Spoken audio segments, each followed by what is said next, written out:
He's got the word because came in like 10 minutes ago. Confirmed. Aaron Rodgers, torn Achilles, out for the season. I'd hate to go full Morningstar on you here, but if you were listening to the Student of the Game podcast, bing, he was identified as an injury risk up front, right? Yes. He had the thing in camp. He's damn near 40, and that O-line stinks. And I get it that Aaron Rodgers is the quarterback I reference in his late 20s as the guy that won a Super Bowl with a lesser offensive line, but you weren't going to do that now. And I mean, what did surprise me, Ernest Christian, is I didn't think it happened this quickly. 5 plays? What was it? Five? I think it was 4. Don't quote me. I don't know. And I tweeted this last night too. The play before the injury, I tweeted this. It's on there saying, this is what I was concerned about the Jets. This right here was the O-line being too leaky. And because even before the injury, they had already started getting pressure on Rodgers. And then that play happened. Yeah. So that was the one thing that held me back from making the Jets a real Super Bowl contender. Because obviously everything else, the defense is really good. Other than the fact you had them making the AFC Championship game. No. I had to make the divisional round. Oh. Yeah, I won the division. And who was it that kept kicking up all those debates as to whether they can? Somebody on the panel was fighting hard. I think Big Jim had the ACE title game, I believe. Oh, okay. I had Bengals Chiefs again. There'll be more on that on the Huddle Up podcast tonight, 8:30 Eastern Standard Time on all platforms, YouTube and as we're recording, of course, on this lovely Tuesday morning. Tuesday morning, September 12th. Yes. Regardless of the Rodgers injury, and obviously we'll probably get into that now because obviously the Jets still win last night in overtime, 22-16, in a game that honestly was very impressive in the fact that the air in that stadium went out pretty quickly. Remember, started that game out with the 9/11 tribute. Rodgers brings the flag down the field, and then the injury happens, and then the entire air is out of the stadium. Credit to Robert Saleh and that staff and that team for sticking, for really keeping focus, which they could, because it felt like Buffalo was going to take over that game and run away with it. But he's going to be on the hot seat, EJ Christian, that Robert Saleh. He's not, Who said that? Saying. It's hard to tell you, but you wouldn't listen. Actually, in this part, I just there isn't an initial that would actually be a true misappropriation. I'm just pointing out something where Anyways, shall we continue? So let's talk about the Jets narrative first. We'll look at the Bills because the Bills, I have concerns there, but the Jets first. Right. I thought Zach Wilson, given everything with him, the narratives, I thought he looked solid as the game progressed. He wasn't great. He just didn't play. He didn't lose the game for the Jets. He played well enough for the team to put him in position to win the game. I thought he was decent. No, I can't go there. I'll say this: if this team is going to try to remain competitive for a playoff spot, the defense is going to do the heavy lifting. But he can't keep playing like that. I mean, but this isn't about Zach Wilson, who I told you years back should not have been a draftee as high as he was. I think you remember I've been absolutely pretty stable on that. Yes. And right now, you'd be proven right. Yeah. I mean, wouldn't be the first time, certainly won't be the last. But oh damn! The defense won this game. I'm not even prepared to have the Zach Wilson conversation because all we're going to do is hit ourselves in the head with he's inevitably a downgrade to what was expected. Yeah, 14-21, 140, a touchdown to pick. Yeah, like I said, definitely defense held serve here. He did enough to keep the game close enough to where the Jets could, again, special teams won the game for them in overtime as well too with the punt return. Well, and here's the way to put it. By the way, the punt return for the win was that makes total sense. Yeah, because I don't think Wilson would have won the game for them in that fashion. And I know I'm skipping ahead to this, but you alluded to the Bills' concern. As much as I think the answer with Josh Allen is somewhere in the middle. Those worship him, those that hate him. But I'll tell you, Josh Allen did the most to lose that football game. Without question. I'm not saying that to take anything. The Jets defense won the football game. Yes. Okay. But Josh Allen's stats are proof of that. But what I wanted before I'm really secured in saying that this was all Josh Allen's fault, et cetera, et cetera, et cetera. Let's not take away from this Jets defense. Let's see if they make another quarterback look silly next week. I haven't looked at the schedule yet, so I don't know who that is. They play the Cowboys next week. If they make Dak look crazy, are people going to start to take a dump on him? Even though I know all the Cowboys are going to say, "Whoa, why isn't everyone critical to Josh Allen?" Dude, first of all, tell me you don't watch Nick Wright without telling me you don't watch Nick Wright. I mean, come on. And he's not the only one, too. It seems constantly. This is going to sound worse than it really is. For those that make the color of the quarterback part of their agenda and story on the social medias, Josh Allen is the guy that constantly gets picked on. And that volume of criticism assures it. I'm not saying it's good or bad. I'm saying it's a fact. Meanwhile, while there will be those out there that criticize Dak Prescott because of certain political stances he's taken, because of he looks like how he looks. I'm using all the proper metaphors, right? The other problem is more connected to Forbes magazine than it is to anything else. Dak is always going to get more criticism because it sells more papers, air quotes, right? The Dallas Cowboys, for reasons I'm still trying to fathom, are regularly reminding us, we're regularly reminded, I should say, that they're the most popular in sales among NFL franchises, second to the Steelers, which actually makes sense. But yeah. So I mean, if you're the most popular, people are going to put you on the show more. Ergo, you're going to get more love and hate. Yeah. The Josh Allen thing, when he has games like this, it starts to, like, to your point, it wakens up that crowd of He gets his criticism. He does get it. He should. I got Nick Wright. He's been on this for about now a year and a half now, 2 years, and it's deserved. But let's also be measured here. And the guy doesn't suck. Which brings me back to the main point that I want to hit. The Jets defense deserves an ass ton of credit. Period. Right. Point blank. End of story. Sauce Gardner looks like he got beat by Stephon Diggs in a significant point in the game late there, and he manages to draw an offensive pass interference from Stephon Diggs. Yep. Okay. And don't get me started with Quinn and Williams in that group up front. They're really good. We're gonna discuss this a lot in the weeks to come on the show. As we go forward the season. The Giants, Brian Daboll actually wasn't the coach of the year last year. I'm glad you're finally coming around to the. You can't handle the truth. You calm down. AP coach of the year. It's in the stone. Thank you. You get it wrong. I get it. Yeah, whatever. We'll get to the Giants in a second. Trust me. That's the next on the docket. Oh, I have no doubt. We'll get there. We'll get there. Forward to that segment. No, absolutely. No. The Jets moving forward. Right. Given the AFC this year, what we believe to be so far, can you see this team without Aaron Rodgers still finding a way to make the playoffs? Was that Wilson under center? I mean, if you'll remember my prediction, I had them making 10 games with Aaron Rodgers and still missing the playoffs just barely. Okay. But no, I don't. Because Zach Wilson isn't always going to play that clean. Yeah. And yet, I believe people are going to say, get this quarterback off this quarterback. I think if I'm the Jets now, and by the way, also with the narrative about Aaron Rodgers, the Jets got to think long term here now, because we're not talking about Aaron Rodgers missing this season. It is very plausible that we have seen the last of Aaron Rodgers as an NFL quarterback in this league, given the injury. I'm not saying it's going to happen, but the Achilles injuries are not at age 39. I mean, I saw you coming in with the hot take train, and I mean, at some point, your wife's going to get sick of helping you rehab it with all the damn knee replacements you suffered from jerking. She's okay. She's okay with it.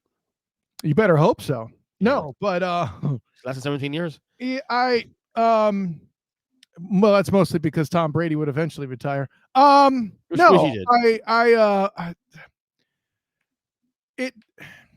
It feels raunchy to talk about it, but I'm not here to say what you're speculating is a possibility is impossible. I think there's some there. I'd rather, the damn, I'd rather the light on the MRI, have properly powered down before we start speculating it. Right. I'm just looking at optics, of course, and he already did consider retiring this offseason as it was without an injury. Well, okay. For clarity, how often has Aaron Charlie Rodgers talked about considering retirement? That's just kind of a thing he does as part of his, annual hippie ayahuasca, what have you, stuff that he does. Yeah. Across the Jets, I'm the Bills. I mean, obviously, I have the Bills in the playoffs. Jets win the division. I mean, by default, you would say, okay, well, the Bills should be able to get that last spot, 7th spot at least now with the Jets being out. But there are a lot of concerns with the Bills team moving forward. And I told you guys already before the season started, my biggest concern with the Bills this year had to do with the schedule. The schedule, of course, and they didn't get any better this offseason. And now they're already behind the ball 1 game now. In a game that argued that they should have won. No, not must won, should have won. Listen. No, that was the other team. The must win for the other team, which they did, by the way. But this is all just very confusing. It's week 1. There's no such thing as a must win. Okay, woke Jim, relax. Okay, woke Jim. No, see, this is where Jim was nicer to me than I am right now. Jim's nicer to me? You're nicer to me. On this topic, because he actually tried to go sink down to your level. Oh, we went to the rabbit holes, right? Yesterday on the text. Yeah, we went on the rabbit hole. And then here I just come in. Or maybe there's no such thing as a must win in week 1. Maybe that. That's not what I said. That's not what I said. Okay. Yeah, that doesn't make you correct. We keep running into the same problem. Stop setting the table. So you and I have a theme on this podcast for every year. We've been doing this 10 years now. Week 1 after, we always talk about overreactions and whatnot. Well, I mean, we don't. Bills in trouble? Week 1 based on you. On the Bills in trouble week 1 weekend. Well, I mean, I don't think this is an overreaction. We've been talking about that they're in trouble throughout the preseason, right? The fact that I said that the Bills will only have 10 wins made me a heretic in my own right. And then they blow this game was one they should have won, right? Yeah, without Aaron Rodgers. Yeah. Well, in the second half at least. Or, well, I should say. No, right. Early on. Yeah, forget it. I'm wrong. Yeah. So, yeah, they were in trouble from what we could tell going into it. It's hard for me to really put a finger on what it is. Granted, can we please give the Jets defense some goddamn credit? Absolutely. Without question. But yeah, no, the Bills have a terrible road, and if they sneak in as a wild card, we'll see what happens. But that's a big step they have to achieve first. I have them getting it, and I think I had them losing this game anyway. Right. So. Right. All right. Let's go backwards. One night, same stadium. Dallas Cowboys beat the Giants 40-0. So story time here. Story time on the Earnestly Podcast. I went to bed at halftime. I was not having that shit. I was like, I said, you're not wasting my Sunday. I'm already tired as this. Dude, had a long day. Fuck you guys. I'm going to sleep. Thinking that my wife, Lauren, would turn off the game at some point. She left the game on the entire time. I fell asleep. Fourth quarter, I go to the bathroom. It's like 40-0, like late in the fourth quarter. I'm like, honey, you do realize I fell asleep. You could turn the game off. She laughed at me. 40-0 Cowboys, Giants. I've heard your wife's voice to imagine an evil laugh. Yeah. As she says to you, I know Kyle will want you to realize that your coach should not have been the coach of the year last year. I can see that playing out too, especially. Given her humor, yeah, absolutely. I tried to tell you, but you wouldn't listen. And I did not. I'm still correct. Anyway, that being said, of course you are. I do feel like there is, I don't know, overreaction on this from people. Because I had Dallas win the Super Bowl before the year started. That's still the bigger overreaction. I had the Giants at 8 wins anyway. So right. The Giants, are they that bad? Probably not. Well, no more this week against Arizona. Right. So understand, I think this was a matchup problem and also week 1 jitters, and divisional game, like all the check all the boxes for anomaly time here. But no, the Giants aren't 40-0 bad. You're just thrown into a buzzsaw that is specifically designed to murder you. So actually, they're specifically designed to murder the Philadelphia Eagles. You just have a much worse O-line. Yeah. By the way, I just saw something here from Bleacher Report. Because of the Rodgers injury, the Packers will not receive the Jets 2024 first-round pick. Correct. He had to play a certain percentage of snaps at least. So, yeah. He didn't get there? I see what you did there. Shut up. 0 for 1? Or for one. Not even completion this year. Wow. Not even a completion. Jeez. That's worse than Brett Favre. Yeah. So Dallas, I mean, what did you take away from Dallas? Are you got to see more? I mean, that defense absolutely. And listen, you know what I did enjoy is the fact that they're running Pollard the way that they did. I too did not watch the entire game, but the fact that I saw Pollard's number called as much as it was, the fact that I saw as minimal a use of Dakota Prescott as I did, you know, maybe they'll do it every week. Who knows? And that was solely a defensive game because there was nothing on the offense I saw that was like, oh my god, this is three faces game. Yeah, well, here's the thing: like you hear the people, well, they need to clean up some things on offense. Maybe that's true. I'm in no position to judge a team's offense that put up 40 goddamn points. Okay, right. So you want to evaluate the offense, you're going to have to wait till next week from me. Okay, yeah.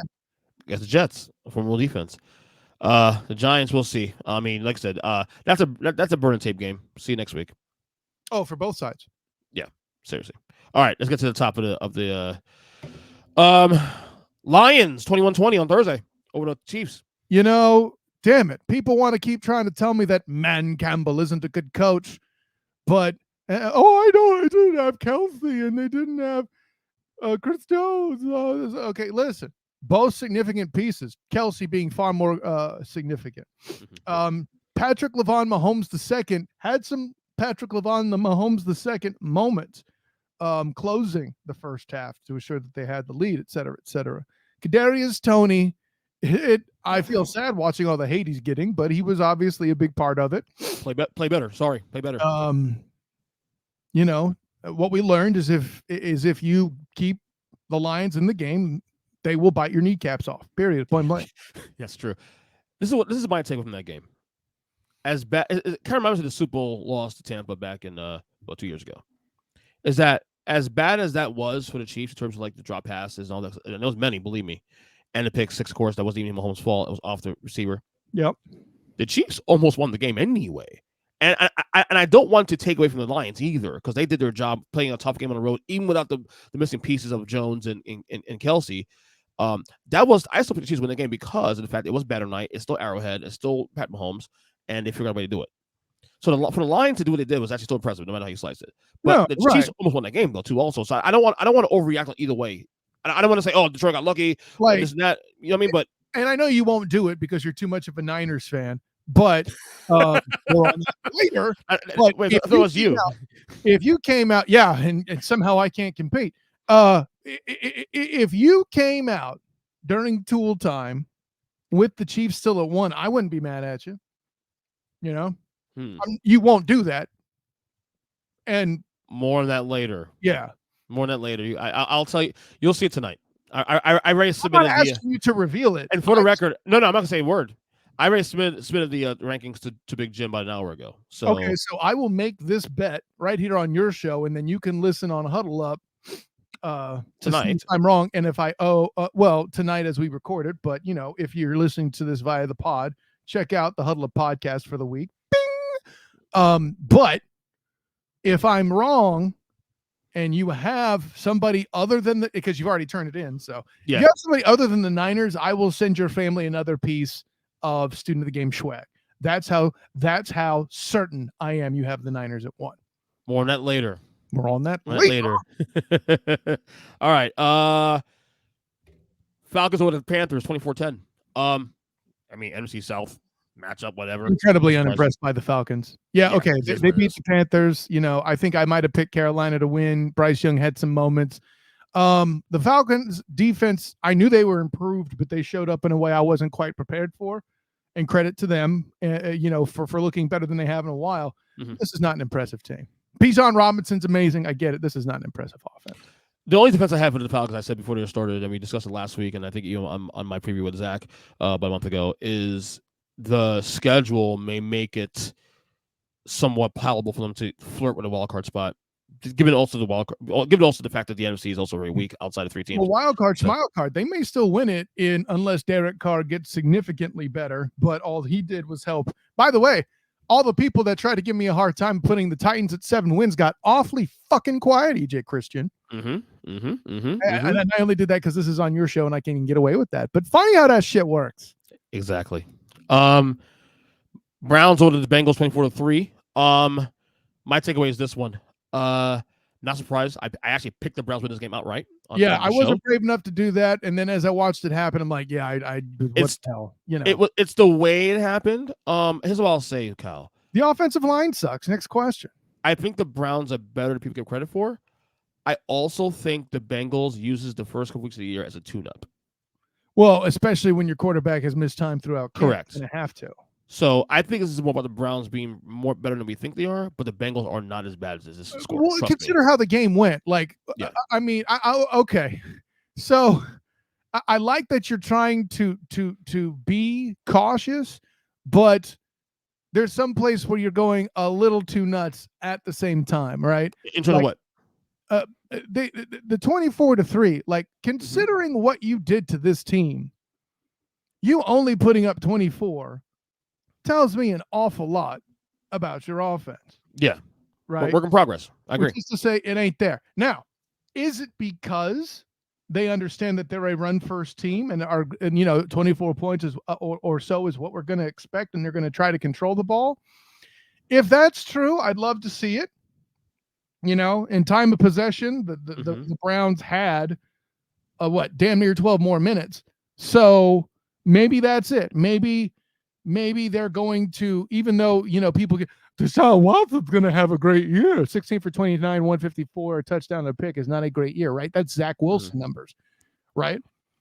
I will say this, though. The weather also played a part in this game, too, also. You're going to pass. Just saying that there's rain, too, also. Yeah. Look, I'm not even saying the Browns are a playoff team. I'm just saying that I remember saying that they're part of that team in the AFC only because of the fact that the AFC is so damn deep.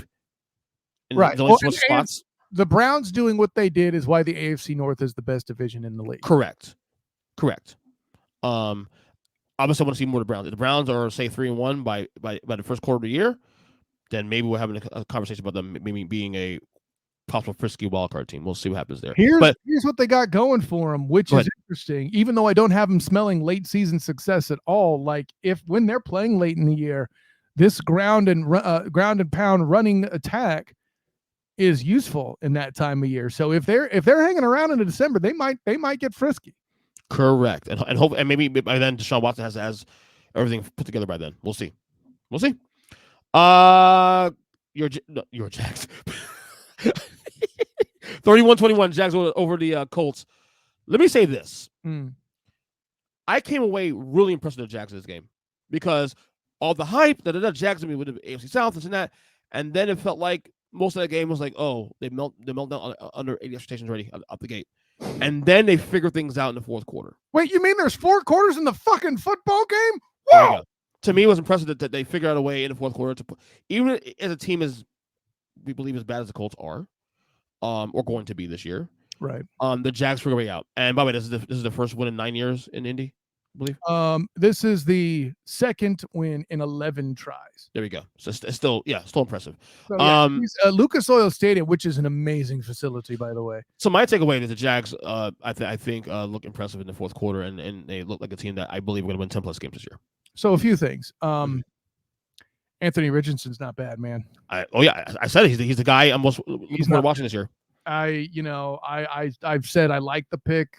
I said him over Will Levis all day. The student of the game, real mock draft didn't even have Will Levis in the first damn round, and now you know why.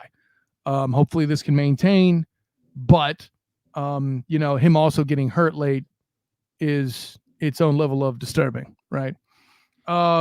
You mentioned that there weren't a lot of great plays from the Jags.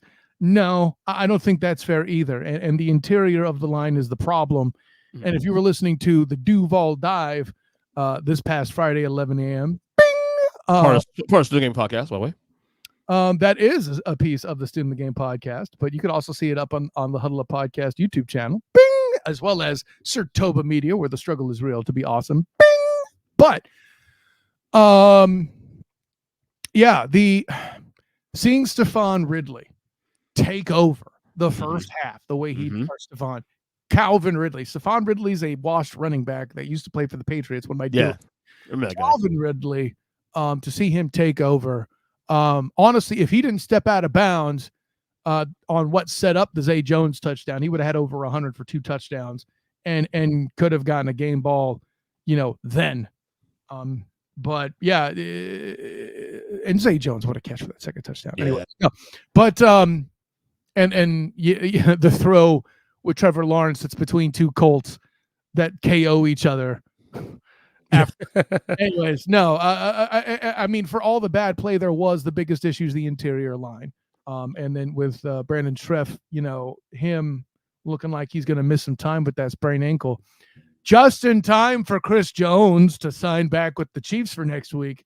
I mean, listen. Which he did officially last night. Yeah, that's the joke. Right. Yeah.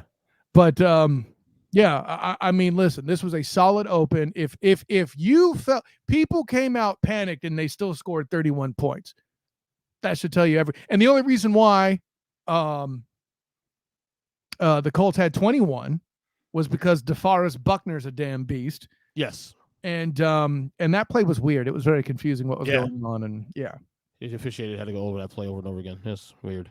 Yeah. I might say don't worry about them. The Colts are going to be one of those teams that fun to watch because of Richardson, but look, they'll be a bottom 5 team most of the year in my rankings. I know that. That's where I expect it to be. Well, yeah, I think you'll be surprised at how much the AFC South crawls out of your bottom 5. We shall see. More on that later. All right. Later. Tampa 20, Minnesota 17. God, the Vikings are bad, aren't they? Look, fuck the Vikings. They fucked my parlay. I had a 14 parlay. Got 3 teams right. Personal. Oh, it's definitely personal. I hit 3 to 4 parlay. I hit 3 of my 4 legs of the parlay, and then they screwed my parlay. See, that's what it is. Christian man, Kirk Coupons wanted to make you pay for the sin of gambling. That's what. It's no secret that we all believe the Vikings are going to come down to earth this year. The question is going to be how far down. I have them at 8 wins. 5-game difference from last year. I thought they maybe still be 13 last year. Correct. They lost to Jeff Saturday, remember? Minus 5-point differential last year and a 13-14. That's kind of pathetic. I'm sorry. They I think what's more telling, EJ Christian, is everybody wanted to call the Giants game, the Giants playoff win, an upset. Nobody on our panel picked the Vikings for that game. I believe you're right. Maybe you're right. And I think this is troubling. Look, overreaction Monday, week 1, after we go to week 2, we get it. We could be seeing the end of Kirk Cousins in Minnesota this year. Oh, I mean, that'd be true even if they were doing well. He's getting up there. Right. But not only that, but I think if week 1 was a sign things to come for the Vikings, outside of the coach is brand new still. The only scenario, if we're going to do this bullshit, the only scenario I think that keeps one Kirk Cousins alive is if the silliness about Kyle Shanahan wanting to bring him in after his Vikings contract ends happens. Here's the thing. He's going to demand a big old contract, and I just don't see it getting signed by this group. Yeah. Tampa, I mean, I did say during the over-unders that they 6.5 wins over-under. I did say that Tampa could get that 7 win. The schedule pieces out. Baker has some weapons. Mike Evans played well. Maybe a wild card flirt. You got the one game in. By mathematics alone in the NFC, everyone's flirting with the wild card. Well, the one game in. I'm sure. Listen, I'm sure Kate Upton has a lot of dudes that flirt with her. Doesn't mean any of them actually get the time. All right, we got the Saints 16, Titans 15. Snoozer fest. I tried to tell you, but you wouldn't listen. Oh, we have DeAndre Hopkins. Okay, who's throwing the? Oh, how many? Oh, I see. You know what actually made this game close though, just as I kind of predicted. I didn't predict a 1-point game. I'll grant you that. But that Titans defense is good, dude. The Titans defense is good. That's all they got.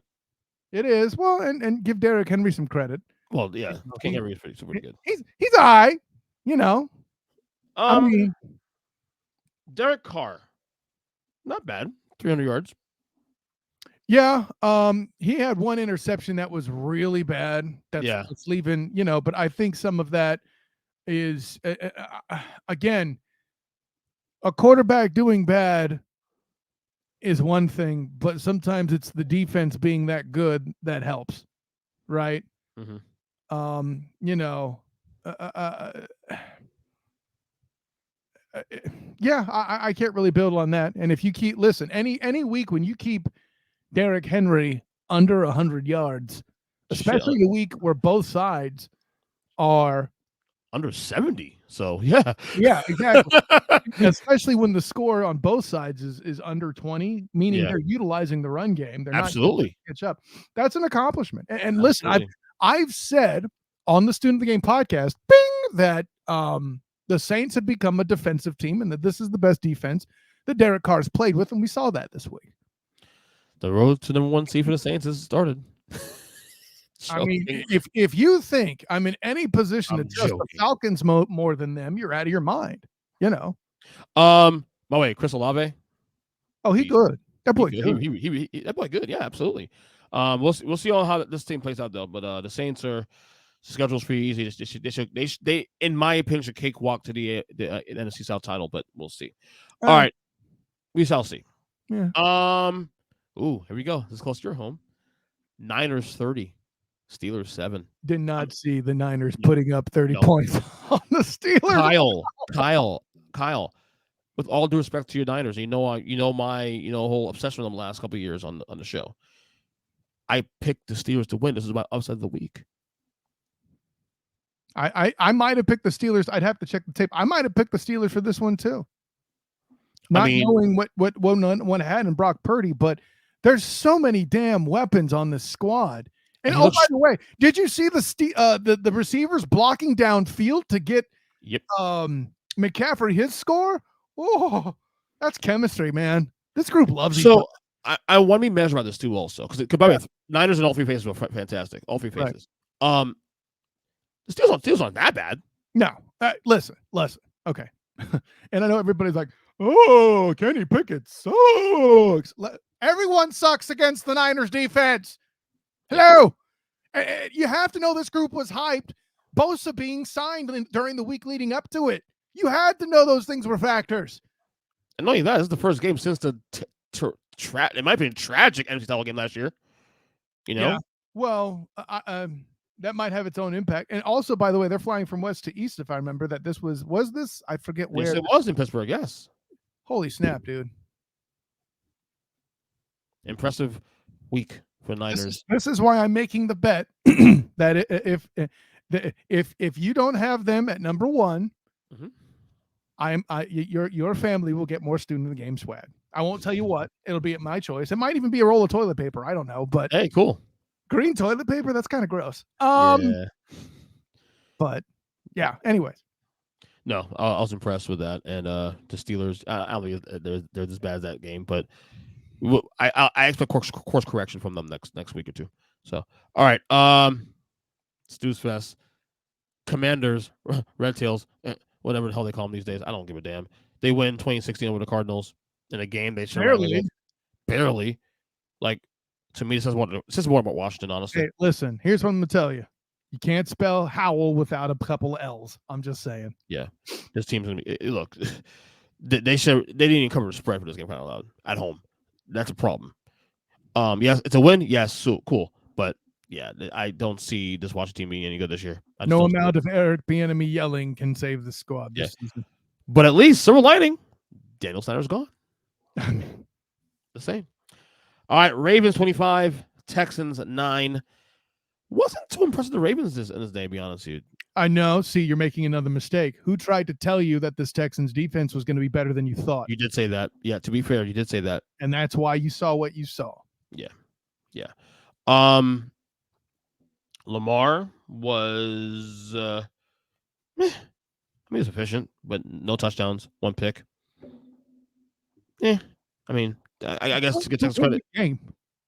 It's all matters. Win the game. It's all matters. Win the game, and that's all matters, right? So, I mean, all right. Does that offense necessarily? I would feel like you'll see plenty of games if that offense works the way that we're alleging that it's supposed to, right?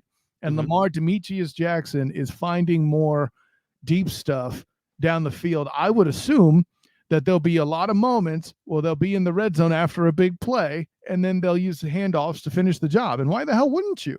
Right. See, and I'll grant I didn't watch the most stuff from this game, but I saw enough plays to know that listen, the Texans offense was in trouble. You asked CJ Stroud to throw it 44 times. I mean, come on. He still did though. I ain't mad at it.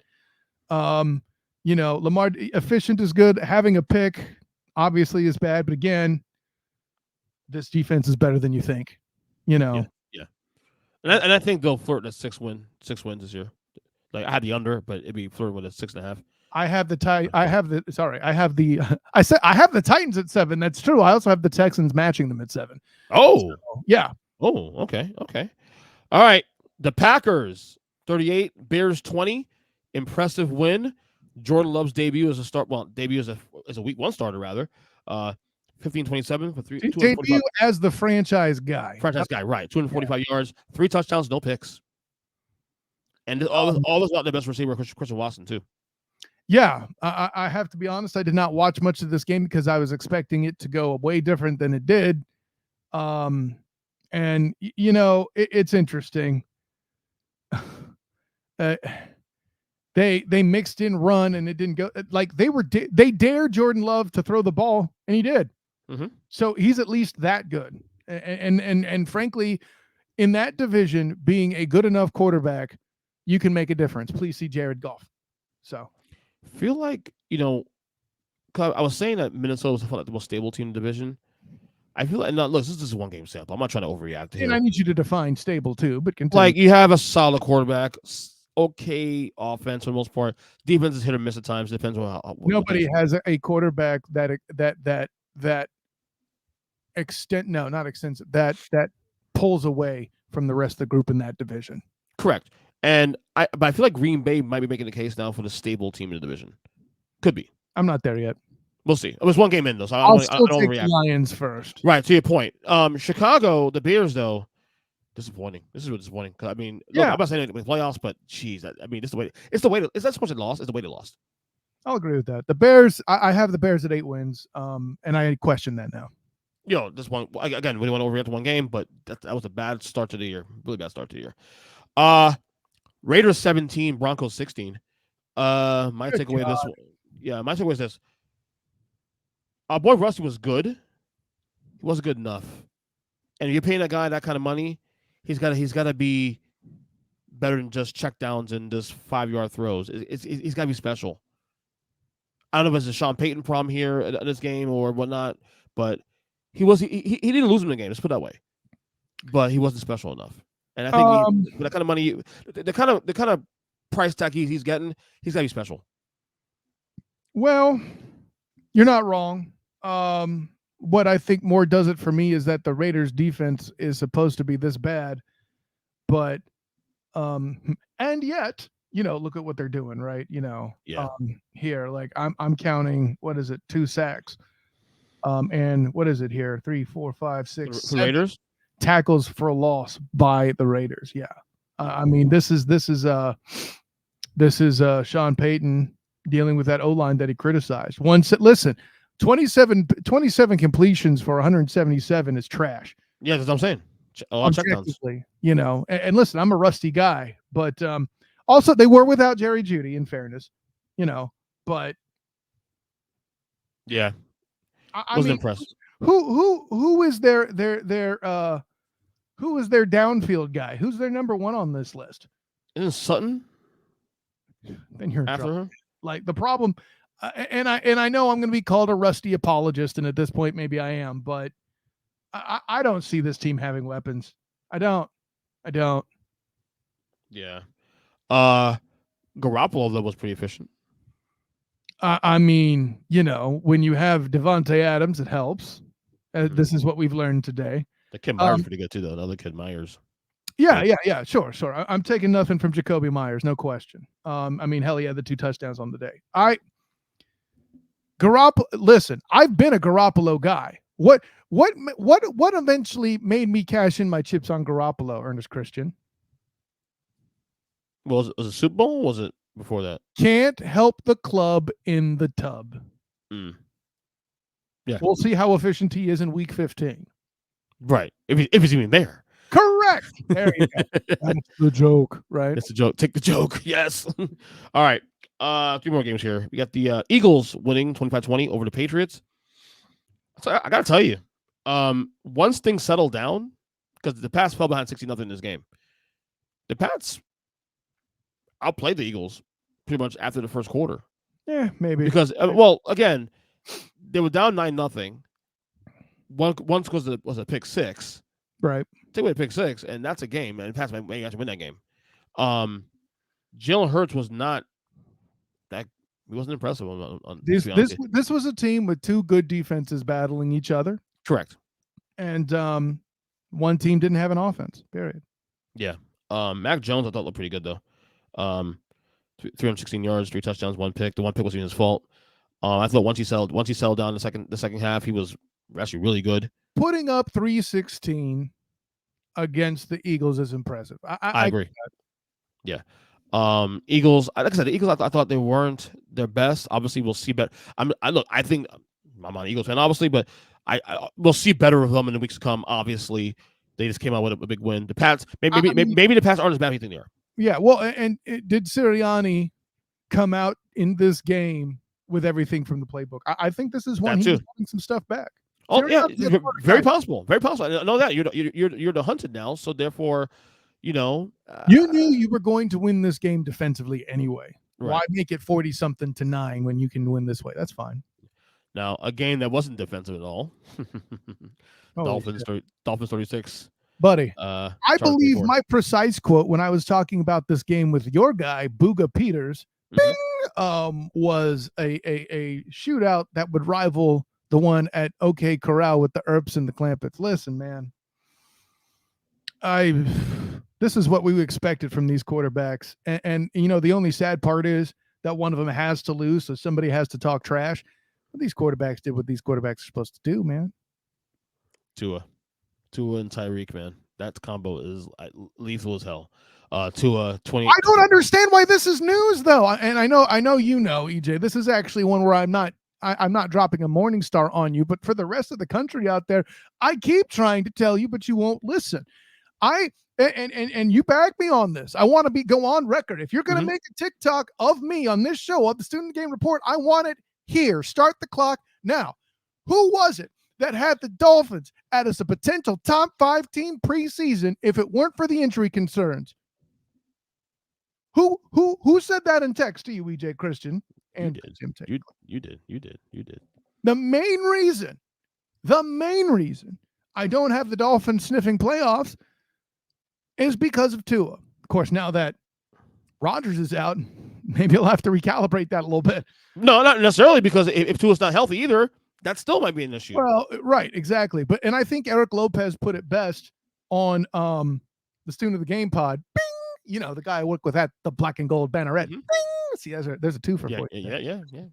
But the thing that Lopez said was, it's not that he has to play the whole season, but if he gets 12 games in, this team has a good playoff shot. 466 yards, and he left more on the table. Imagine this: 3 touchdowns, but he fumbled the ball on the opening drive on the 5-yard line, and threw a pick also too. But what to say with it? But to the credit to the favorite coach of one Jim Neese, Kellen Moore, very balanced offense today on that game. Which is surprising but refreshing. You attacked the Dolphins in such a way that they couldn't concentrate on something, because if you're one-dimensional against the Dolphins, they have enough talent in the interior defensive line with Christian Wilkins to make things a problem for you. Yeah, balanced attack. They had over 200 yards rushing. Yeah. Austin Eckler did his job. Yeah, absolutely. So, like I said, you said the Dolphins possibly could be. With the Jets being caught by Rodgers down, possibly could be a playoff team. We'll see. Sauce Gardner can't cover all the receivers. Okay. Right. All right. Finally, here, the Rams shocked the Seahawks 30-13. No Cooper Kupp. We saw the return of Matthew Stafford this week, but no Cooper Kupp. That's impressive. Yeah. And it's kind of going on the radar a little bit too, also with all the other stuff going on in the league. Well, one, this is what happens when you have two teams that are, basically just sold out west. Even though my good friend from the Irish NFL show, Colm Cronin, had them going to the Super Bowl. Oh God, to Seattle? Yeah. Okay. I know he's seen there. He predicted the Eagles last year. That's all he could respond to me with. Anyways, no, but I mean, John Matthew Stafford with his 24 of 38 and the 30 over 300 yards. I get it. But my question is this, and Aaron Donald's on the defense, so I can put together the dots that slow the Seahawks to beneath 20 points. That's 30 to 13 though? Right, that's my point. The Seahawks defense is pretty bad. And that's the side of the ball Pete Carroll spent so much time developing in what eventually pushed Russell Carrington Wilson away. So for all the people that want to say Pete Carroll won the divorce, let's be clear, Pete Carroll's new girlfriend is starting to cause him problems too. Yeah. So are you encouraged, because obviously with Stafford, we had a lot of questions about Stafford coming to the year, injuries, the whole nine. Are you encouraged by one game already that maybe this Rams team is going to be better than we think they are? No. Matter of fact, I said that they would do better than a lot of people thought, and I was seen as optimistic for picking 7 wins, that is. I got my 8. Okay, you're just as optimistic as me, apparently. Yeah. Punchline is, it's a long-ass season, Ernest Christian. Yeah. Well, to be fair, no Cooper Kupp, though. You still got Atwell and Nakua. Both have 119. Which is why I'm questioning the Seahawks defense. Exactly. Good point. So that's this week's NFL wrap-up here on the Swing Game Report.